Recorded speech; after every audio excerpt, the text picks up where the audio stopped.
విదేశీ పర్యటనల పేరుతో యూట్యూబ్ లో పాపులారిటీ సంపాదించిన నా అన్వేష్ నోటి దూల ఎటువంటి పరిస్థితికి దారితీసిందో మనం అందరం చూస్తూనే ఉన్నాం. దీనికి సంబంధించి మనతో మాట్లాడేందుకు big TV executive editor Ashok garu live లో జాయిన్ అయ్యేందుకు సిద్ధంగా ఉన్నారు. అశోక్ గారు చెప్పండి, మనం చూస్తూ ఉన్నాం నా అన్వేషణ అవినాష్ అంటే చాలా మందికి కూడా అభిమానం ఉండింది. అతను చేసే వీడియోలకు కోట్లాదిగా కూడా సబ్స్క్రైబర్స్ ఉన్న పరిస్థితి.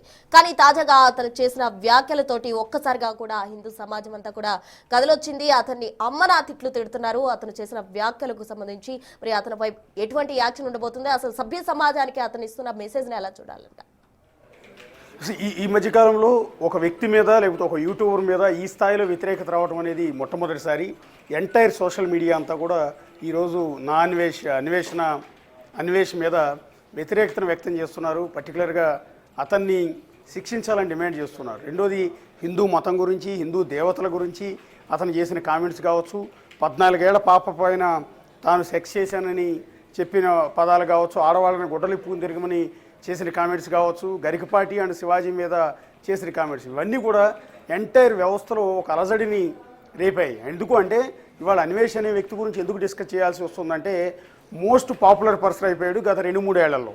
కరోనా తర్వాత బేసిక్గా అంతకుముందు ట్రావెలర్స్ గురించి ఎవరూ పట్టించుకునేవారు కాదు. కరోనా టైంలో అందరూ జనమంతా కూడా ఇళ్ళ దగ్గర ఖాళీగా కూర్చుని ఇష్టం వచ్చినట్టు మొబైల్ చూడటం మొదలుపెట్టారు. అందులో యూట్యూబ్ ఛానల్స్ని చూడటం మొదలుపెట్టారు. అందులో భాగంగానే అప్పుడు దేశాలన్నీ కూడా తిరుగుతూ ఇతను చేసిన వీడియోల్ని ఏదో కొత్తగా ఇంట్రెస్టింగ్గా ఉంది కదా అని ఇతర వీడియోలన్నీ కూడా చూశారు. అది కూడా శ్రీకాకుళం స్లాంగ్లో అతను చెప్పే విధానం చూసి కొంత జనం అంతా కూడా ఇంట్రెస్టింగ్ అని అతని వీడియోలన్నీ చూశారు. దాంతో అతనికి ఈరోజు 18 లక్షల మంది సబ్స్క్రైబర్స్ యూట్యూబ్లో వచ్చారు. అలాగే ఇన్స్టాగ్రామ్లో, ఫేస్బుక్లో కూడా మిలియన్స్లో ఫాలోవర్స్ ఉన్నారు.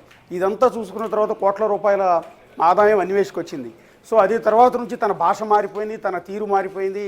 తనకు వచ్చిన డబ్బు అహంకారం కావచ్చు, సబ్స్క్రైబర్స్ పెరగటం వల్ల వచ్చిన అహంకారం కావచ్చు, దాన్ని చూసుకుని విచ్చలవిడిగా మాట్లాడటం, మతాలను ఉద్దేశించి తప్పుడు మాటలు మాట్లాడటం అనేది మొదలుపెట్టాడు. గతంలో బెట్టింగ్ యాప్ల మీద అతని శైలి తీవ్ర వివాదాస్పదమైంది. బెట్టింగ్ యాప్ని ప్రమోట్ చేసే వాళ్ళ గురించి విమర్శించవచ్చు, తప్పేమీ లేదు, వాళ్ళని తప్పు పట్టచ్చు, ఏదైనా చేయొచ్చు. కానీ అదే క్రమంలో ఎవరైతే బెట్టింగ్ యాప్లు ప్రమోట్ చేసిన వాళ్ళందరినీ బూతులతో విరుచుకుపడటం, తల్లులను పట్టుకుని తిట్టడం, ఏకంగా బయ్యా సన్నీ యాదవ్ లాంటి వ్యక్తులను పట్టుకుని మీ అమ్మ వ్యభిచారం చేసిందని, ఇలా వ్యభిచారం చేస్తూ మీ తల్లి వ్యభిచారం చేస్తుంది, ఇట్లా రకరకాల దారుణమైన మాటలు తల్లుల గురించి మాట్లాడటం పైన సొసైటీలో తీవ్రమైన వ్యతిరేకత వచ్చింది. అట్లే కాకుండా Telangana DGP and metro department వీళ్ళందరూ కూడా 300 కోట్ల రూపాయలు బెట్టింగ్ యాప్ల ద్వారా సంపాదించారంటూ కొన్ని తప్పుడు కామెంట్స్ చేయటం, వాళ్ళు కేసు పెట్టడం, సైబరాబాద్లో అతనికి మీద కేసు ఫైల్ చేయడం జరిగింది. ఇట్లాగే అనేక కేసులు ప్రస్తుతం ఇండియాలో నా అన్వేష్ మీద నమోదయ్యాయి. ఇదే క్రమంలో కొంత తగ్గాడు ఈ మధ్యకాలంలో. మళ్ళీ యథావిధిగా ట్రావెలింగ్ వీడియోలు చేసుకుంటున్నాడు కదా అనుకునే టైంలోనే ఇప్పుడు మరొకసారి రెచ్చిపోయాడు. అది కూడా ఈ శివాజీ వివాదాన్ని అడ్డం పెట్టుకుని ఏదో చెప్పబోయి ఎక్కడికో వెళ్ళిపోయి ఈ రకమైన తప్పుడు కామెంట్స్ చేయటం ఎంటైర్ హిందూ సమాజాన్ని అలజడి రేకెచ్చింది. అందుకే నేను ఒక ట్రావెలర్ గురించి, ఒక యూట్యూబర్ గురించి మనం ఎందుకు డిస్కస్ చేస్తున్నామంటే అతనికి ఉన్న సబ్స్క్రైబర్స్ని బట్టి అతని ప్రభావం సొసైటీ మీద అంతలా ఉంటుంది. కాబట్టి ఇప్పుడు అతను చేసిన పనిని, అతను మాట్లాడిన విధానాన్ని తప్పుపట్టాల్సిన అవసరం ఉంది. కాబట్టి దాని గురించి మనం డిస్కస్ చేస్తున్నాం. యావత్ హిందూ సమాజం ఈరోజు నా అన్వేష్ని అసహించుకుంటోంది. అతని యూట్యూబ్ ఛానల్కి ఉదయం నిన్నటి నుంచి ఇప్పటి వరకు 7 లక్షల మంది, ఏకంగా 7 లక్షల మంది అన్సబ్స్క్రైబ్ చేశారు. ఇంకా ఎంతోమంది లక్షల మంది రిపోర్ట్ కొట్టారు. ఫేస్బుక్, ఇన్స్టాగ్రాముల్లో ఉన్న అతని ఫాలోవర్స్ అంతా కూడా రిపోర్ట్ కొట్టి అన్ఫాలో చేసేస్తున్నారు. ఇక్కడ అన్ఫాలో చేస్తున్నారు, అక్కడ అన్సబ్స్క్రైబ్ చేస్తున్నారు. ఒక్క రోజులో ఇన్ని లక్షల మంది డ్రాప్ అయిపోయిన యూట్యూబర్ బహుశా అన్వేష్ ఒక్కడ మాత్రమే. సో ఇప్పటికైనా అతని అహంకారం దిగిందా అంటే అది కూడా లేదు. ఎంత విమర్శలు వస్తుంటే దాన్ని అడ్డం పెట్టుకుని ఇంకా వెటకారంగా అతను మాట్లాడే ప్రయత్నం చేస్తున్నాడు, ఇంకా కించపరిచే ప్రయత్నమే చేస్తూ ఉన్నాడు. ఇవాళ ఒకటి తనకు సంబంధం లేని విషయం, బేసిక్గా అతను ఒక ట్రావెలర్. ఆయా దేశాలకు వెళ్ళు, కొత్త విశేషాలు చూపించు, వింతలు అవన్నీ కూడా చూపించు, వాటిని జనం అంతా కూడా ఇంట్రెస్టింగ్గా చూస్తారు. అది మానేసి సంబంధం లేని విషయాలు, గతంలో ఆంధ్రప్రదేశ్ పాలిటిక్స్ గురించి, జగన్ గురించి, పవన్ కళ్యాణ్ గురించి, చంద్రబాబు గురించి తప్పుడు కామెంట్ చేశాడు. ఆ తర్వాత వాళ్ళు ఇష్టం వచ్చినట్టు తిట్టడంతో వైఎస్ఆర్ కాంగ్రెస్ పార్టీ కార్యకర్తలు విరుచుకుపట్టడంతో వెనక్కి తగ్గి క్షమించమని అడిగాడు. ఆ తర్వాత బెట్టింగ్ యాప్ల దాంట్లో వివాదంలో జోక్యం చేసుకున్నాడు. ఆ తర్వాత తిట్టులు తిని కేసులు నమోదైన తర్వాత కొంత వెనక్కి తగ్గాడు. ఇప్పుడు ఏకంగా శివాజీ ఇష్యూ నడుస్తుంది. హీరో శివాజీ కొన్ని కామెంట్స్ చేశారు ఆడవారి దుస్తుల గురించి. ఆ తర్వాత అతను సామాన్లోనే పదవి వాడటం వల్ల విమర్శలు రావడంతో వెనక్కి తగ్గి క్షమాపణ చెప్పాడు. మహిళా కమిషన్ నోటీసులు ఇచ్చింది, విచారణకు అటెండ్ అయ్యాడు. ఇదంతా నడుస్తోంది, ఒక లీగల్గా ప్రొసీజర్ నడుస్తోంది. సరే, అతన్ని విమర్శించేవాడు కొంతమంది విమర్శిస్తూ పెడుతున్నారు, సపోర్ట్ చేసేవాడు సపోర్ట్ చేస్తూ పెడుతున్నారు.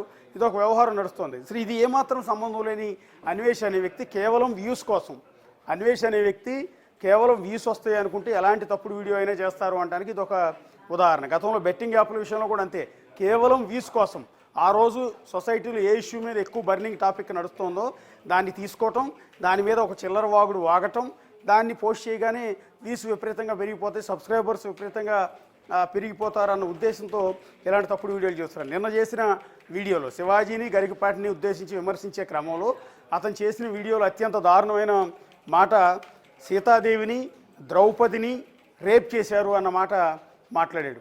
అంటే ఇతను రామాయణం చదివాడా, అసలు ద్రౌపది గురించి తెలుసా అనేది కనీసం మినిమం నాలెడ్జ్ అనేది కూడా లేకుండా, ఈవెన్ ప్రతి ఒక్కళ్ళు ఇవాళ రేపు ఏదైనా సబ్జెక్ట్ కావాలంటే గూగుల్లో సెర్చ్ చేస్తున్నారు, లేకపోతే జెమినీనో గ్రోక్ను అడుగుతూ ఉన్నారు, తెలుసుకునే ప్రయత్నం చేస్తూ ఉన్నారు. అలాంటిది ఏమాత్రం చిన్న అవగాహన లేకుండా మిడిమిడి జ్ఞానంతో హాఫ్ నాలెడ్జ్తో ఈ తప్పుడు మాటలు చేశాడు. సీతాదేవి పైన అత్యాచారం చేశారని, ద్రౌపదిని అత్యాచారం చేశారు అంటూ తప్పుడు మాటలు మాట్లాడారు. అసలు రామాయణం గురించి, భాగవతం గురించి, లేకపోతే తెలిసిన వాళ్ళు ఎవరు కూడా ఇలాంటి తప్పుడు మాటలు ఎప్పుడు కూడా మాట్లాడరు. ఇవాళ రేపు చిన్నపిల్లలకు కూడా రామాయణం గురించి అవగాహన ఉంటుంది. సీతాదేవిని రావణాసురుడు ఎందుకు ఎత్తుకుపోయాడు, అతను ఎత్తుకుపోవటం వల్ల అతనికి ఎలాంటి చావు వచ్చింది అనేది అందరికీ కూడా తెలిసిందే. కురుక్షేత్ర యుద్ధం ఎందుకు జరిగింది, ద్రౌపది కొంగులాగింది ఎవరు, ఇదంతా కూడా అందరికీ తెలిసిందే. అలాంటి చిన్న చిన్న సబ్జెక్టు కూడా తెలియకుండా ఈ రకంగా ద్రౌపదిని సీతాదేవిని అత్యాచారం చేశారు అన్న కామెంట్ చేశాడు. రెండోది, హిందువులు 31,000 మంది అమ్మాయిలపైన అత్యాచారం చేశారు హిందువులు అని ఒక మతాన్ని ఉద్దేశించి, ఒక మతం వాళ్ళు, అంటే హిందూ మతానికి సంబంధించిన మగవాళ్లే 31,000 మంది అమ్మాయిని అత్యాచారం చేశారంటే ఎక్కడెక్కడ తప్పుడు లెక్కలన్నీ కూడా పట్టుకొచ్చాడు. ఏ రికార్డ్స్లో ఉందో కూడా ఈ సంగతి తెలియదు. ఎక్కడ 31,000 మంది అమ్మాయిలు అత్యాచారానికి గురయ్యారు, ఏ హిందువులు వాళ్ళని అత్యాచారం చేశారు, ఏదీ లేదు. నోటికొచ్చింది ఇష్టం వచ్చినట్టు వాగేయటం, అలా వాగేసి సెన్సేషన్ అయితే దానివల్ల సబ్స్క్రైబర్స్ పెరుగుతారు, వ్యూస్ పెరుగుతారని ఒక చిల్లర ప్రయత్నం నాన్-వెజ్ చేసే ప్రయత్నం చేశాడు. దాన్ని ఇప్పుడు సొసైటీ అంతా అసహించుకుంటోంది. నిన్న మొన్నటి వరకు అతను ట్రావెలింగ్ వీడియోలు చూసి అభిమానించిన వాళ్ళు కూడా ఈరోజు ముఖాన్ని ఉమ్మేసే పరిస్థితి ఏర్పడుతుంది. అతను ఇండియాకి తీసుకొచ్చి అరెస్ట్ చేయాలని డిమాండ్ చేస్తున్నారు. ఇంకొకటి అన్నిటికంటే దారుణమైన విషయం సోషల్ మీడియాలో నడుస్తుంది. నా అన్వేష్ మీద అతను ఒక 14 ఏళ్ల మైనర్ బాలిక ఒక 1000 రూపాయలు కావాలి, ఆర్థిక సాయం కావాలని అడిగితే ఆమెతో సెక్స్ చేసి ఆమెకు 1000 రూపాయలు ఇచ్చానన్న మాట చెప్తూ ఉన్నారు. అంటే అతని మీద పోక్సో యాక్ట్ కింద కేసు పెట్టాలని. ఇలాంటి వ్యక్తి, అంటే 14 ఏళ్ల అమ్మాయితో సెక్స్ చేసి 1000 రూపాయలు ఇచ్చానని చెప్పిన అన్వేష్ అనే వ్యక్తి సొసైటీలో బతికే హక్కు ఉందా అని మరికొంతమంది ప్రశ్నిస్తూ ఉన్నారు. ఒక మైనర్ బాలికతో, అది కూడా ఒక మైనర్ బాలికని ఒక విధంగా అత్యాచారం చేసినట్టే. అలాంటి వ్యక్తి ఆడవాళ్ళ గురించి, ఆడవాళ్ళ దుస్తుల గురించి మాట్లాడే అర్హత నీకు ఎక్కడదో అనేది ఇప్పుడు ప్రధానంగా రైజ్ చేస్తున్న ప్రశ్న. అందుకని నా అన్వేషణ అనేవాడు చచ్చిపోయాడు అంటూ అతని మెడలో దండేసి ఏకంగా అతనికి నివాళులర్పిస్తూ సోషల్ మీడియాలో పోస్టులు పెట్టే పరిస్థితికి వచ్చింది. అంటే ఒక యూట్యూబర్ని ఈ స్థాయిలో అసహించుకోవటం అనేది బహుశా ప్రపంచ చరిత్రలో ఇదే మొదటిసారి అయి ఉండొచ్చు.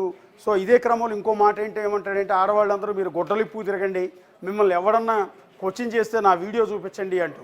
రెండోది, మగవాళ్ళ ప్రైవేట్ పార్ట్స్ గురించి, ఆడవాళ్ళ ప్రైవేట్ పార్ట్స్ గురించి ఒక పుచ్చకాయని లేకపోతే ఇంకో కీర దోసకాయని పట్టుకొచ్చి దాన్ని చూపించి ఎక్స్ప్లెయిన్ చేసే ప్రయత్నం చేయటం, అంత మొత్తం బూతు వల్గర్, అత్యంత దారుణమైన భాషలో గరికపాటిని ఉద్దేశించి, శివాజీని ఉద్దేశించి అతను మాట్లాడిన తీరు, సో మొత్తం అసహించుకుంటున్నారు. అంటే అతను ఇన్నాళ్ళు సంపాదించుకున్న క్రెడిబిలిటీ కావచ్చు, అతనికి సంపాదించుకున్న సబ్స్క్రైబర్స్ కావచ్చు, మొత్తం ఎగిరిపోతున్నాయి. చివరికి రేపో మాపో అతను చేసిన వీడియోలు కూడా భవిష్యత్తులో ఎవరు చూసే పరిస్థితి కూడా ఉండకపోవచ్చు. అంటే ఈ స్థాయిలో నష్టపోయిన యూట్యూబర్ కూడా ఇతనే, పైగా ఒక తెలుగువాడై ఉండి, బహుశా ఇటు వైజాగ్కి సంబంధించిన వ్యక్తి అని చెప్తూ ఉన్నారు. సో చాలా చిన్న స్టేజ్లో కష్టపడి ఎదిగానని, సో తన తండ్రి సెక్యూరిటీ గార్డ్ అని చెప్పాడు. సో ఈ కారణాలతో అతను జనానికి దగ్గరయ్యాడు. పైగా అతను మాట్లాడే విధానం కావచ్చు, అతను చూపించే వీడియోస్, ఇవన్నీ చూసి ఇన్స్పైర్ అయ్యారు. కానీ ఇప్పుడు అతన్ని అసహించుకుంటున్నారు జనం అంతా. నిన్న ఇవాళ దాదాపు 7 లక్షల మంది సబ్స్క్రైబ్ చేశారు. ఇంకా ఎన్నో కోట్ల మంది అతన్ని అన్ఫాలో చేస్తూ ఉన్నారు. మొత్తం సోషల్ మీడియాలో అతనికి ఉన్న ఆ క్రేజ్ అంతా కూడా పోతుంది. యూట్యూబ్లో ఉన్న సబ్స్క్రైబర్స్ వెళ్ళిపోతే రేపటి నుంచి యూట్యూబ్ ఇన్కమ్ అయిపోతుంది. ఏ ఇన్కమ్ను చూసుకుని, ఏ సబ్స్క్రైబర్స్ని చూసుకుని తెచ్చిపోతున్నాడో దాన్ని కంట్రోల్ చేసే పనిలో ఉన్నారు. హిందువులు చాలా చోట అతని మీద కేసులు పెట్టే ప్రయత్నం చేస్తున్నారు. ఇక అన్నిటికన్నా ముఖ్యం ఏంటంటే అతని మీద ఇండియాలో చాలా కేసులు ఉన్నాయి కాబట్టి ఈ రోజు వరకు ఇండియాకి రాడు. తన ఫ్యామిలీని అంటే తన తల్లిని తండ్రిని వాళ్ళందరినీ కూడా కాంబోడియా లాంటి వేరే దేశాలకు పిలిపించుకుని అక్కడే మాట్లాడి పంపిస్తున్నాడు. దుబాయ్ పిలిపించుకుని అక్కడే మీట్ అయ్యి పంపిస్తున్నాడు తప్ప ఇండియాలో అడుగు పెట్టట్లేదు. ఎందుకంటే ఇండియాలో అడుగు పెడితే శంషాబాద్ ఎయిర్పోర్ట్లోనే అతన్ని పోలీసులు లిఫ్ట్ చేసే అవకాశం ఉంటుంది. అతని మీద అన్ని కేసులు ఉన్నాయి. ఒక్క కేసు కాదు, 2 కేసులు కాదు. పొలిటికల్ కేసులు ఉన్నాయి, బెట్టింగ్ యాప్లకు సంబంధించిన కేసులు ఉన్నాయి, ఇప్పుడు ఈ కేసులు మతాన్ని లెక్కించపరిచిన కేసులు ఉన్నాయి. అందువల్ల ఒక యూట్యూబర్ వేరే వాళ్ళు ఇన్ఫ్లుయెన్సర్ కూడా అతన్ని అడిగారు, ఇండియాకి ఎప్పుడు వస్తావు అని అడిగితే అతను అంటూ ఉన్నాడు, ఇండియాకి అసలు ఎట్టి పరిస్థితుల్లో రాను నేను, ఇండియాలో మొత్తం పొల్యూషన్, బతికే పరిస్థితి లేదు, అలాంటి దేశానికి నేను రానంటూ ఇండియాని అంత దారుణంగా దుర్మార్గంగా మాట్లాడే ప్రయత్నం చేశాడు. గతంలో చైనా టూర్లో కూడా చైనాని పొగిడే క్రమంలో ఇండియాని అత్యంత చులకనగా చేస్తూ తాను ఎక్కడైతే పుట్టి పెరిగిన దేశం ఏదైతే ఉందో తన మాతృదేశాన్ని ఉద్దేశించి అత్యంత నీచంగా మాట్లాడిన సందర్భాలు ఉన్నాయి. ఇప్పుడు ఈ వీడియోలో కూడా అతను చెప్తున్నది ఏంటంటే, రేపు నేను ఇండియా వస్తే నాకు కూతురు పుడితే ఆ కూతురుని కూడా రేప్ చేస్తారు అంటూ. ఇటు ఇంకా పుట్టని కూతుర్ని, అప్పుడే పుట్టని కూతుర్ని భారతదేశంలో రేప్ చేస్తారు అంటూ అత్యంత దారుణమైన భాష, అంటే మనుషులు మాట్లాడలేని నీచమైన భాషలో ఇప్పుడు నాన్వేష్ మాట్లాడాడు. సో దానికి తగ్గట్టు ప్రస్తుతం ఇండియాలో లేడు కాబట్టి వేరే దేశాల్లో ఉన్నారు, అక్కడ నుంచి అరెస్ట్ చేసి తీసుకురావడం అనేది ఇంపాసిబుల్ కాబట్టి అతను కొట్టాల్సింది ప్రస్తుతం అతను ఏ బలాన్ని అయితే చూసి రెచ్చిపోతున్నాడు. ఒకటి ఇన్కమ్, ఆదాయం తగ్గిపోవాలి యూట్యూబ్లో, సోషల్ మీడియాలో, అండ్ దెన్ అతనికి ఉన్న అహంకారం, subscribers, followers. So subscribers, followers అందరూ కూడా వెనక్కి వెళ్ళిపోతూ ఉన్నారు. దీంతో సబ్స్క్రైబర్స్ మొత్తం పడిపోతే అతని అహంకారం మొత్తం దిగే అవకాశం ఉంటుంది. ఇన్కమ్ పడిపోతే ఉన్న అహంకారం కూడా పోయే అవకాశం ఉంటుంది. సో రేపటి నుంచి రిపోర్ట్లు కొడుతూ ఉన్నారు చాలామంది. ఇప్పటికే యూట్యూబ్ ఛానల్ని క్లోజ్ చేయాలని రిపోర్ట్లు కొడుతున్నారు. అతను వల్గర్ కామెంట్స్ని తప్పుపడుతూ రిపోర్ట్లు కొడుతున్నారు. ఫేస్బుక్, ఇన్స్టాగ్రామ్లో ఉన్న అకౌంట్లకి అతన్ని రిపోర్ట్లు కొడుతున్నారు. దానివల్ల అతని అకౌంట్లు మొత్తం బ్లాక్ అయిపోతే అతని భాష కంట్రోల్లోకి వస్తుంది. అతని మానసిక పరిస్థితి మరోసారి లైన్లోకి వచ్చే అవకాశం అయితే ఉంటుంది. Right, thank you Ashok. మొత్తంగా యూట్యూబర్ నాన్వేషణ అవినాష్ ఏవైతే కామెంట్స్ చేశారో అవి ఇప్పుడు సోషల్ మీడియాలో తీవ్ర దుమారాన్ని రేపుతున్నాయి. అతని నోటి దురద కారణంగా తన క్రెడిబిలిటీని తానే పోగొట్టుకుంటున్న పరిస్థితి. ఇప్పటికే చాలా మంది నాన్వేషణ అవినాష్